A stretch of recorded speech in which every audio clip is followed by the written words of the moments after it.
This is Training Wheels. Structural integrity. The New Yorker called it the 59-story crisis. In June of 1978, a college student called renowned structural engineer William Le Mesurier to say a massive skyscraper he designed wasn't sound. His building, the Citigroup Center, was the world's 7th tallest at the time. At first, he blew it off, but upon inspection, he realized that someone switched the welded joints to cheaper bolts during construction.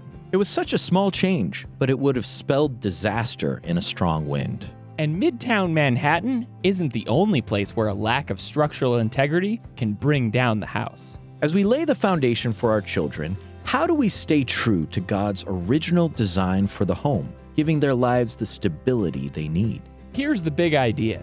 Integrity reinforces our kids' structural support system. It's not enough to keep the big promises, you've got to keep the little ones too. Jesus reminds us that one who is faithful in a very little is also faithful in much, and one who is dishonest in a very little is also dishonest in much. Luke 16:10. Every time you make good on a promise, it's like you're using God's original, trustworthy building material. But if you start to break your word, it won't take long before their trust in you comes tumbling down.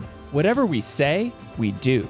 We're trustworthy and reliable, a good quality to have as a parent and in all other relationships. As James said, let your yes be yes, and your no be no. James 5 verse 12. Developing integrity isn't always fun or convenient, but through repetition and follow-through, we strengthen our kids' trust in us. Set clear boundaries and expectations ahead of time so they know the consequences before they act. No waffling or excuses. We view discipline as an act of love, just like God does. My son, do not regard lightly the discipline of the Lord, for the Lord disciplines the one he loves. Hebrews 12, 5-6. So here's the big question. Do your kids see you as someone who always keeps your commitments? So follow along with this guided study at BibleGeeks.fm/trainingwheels. And may the Lord bless you and keep you today.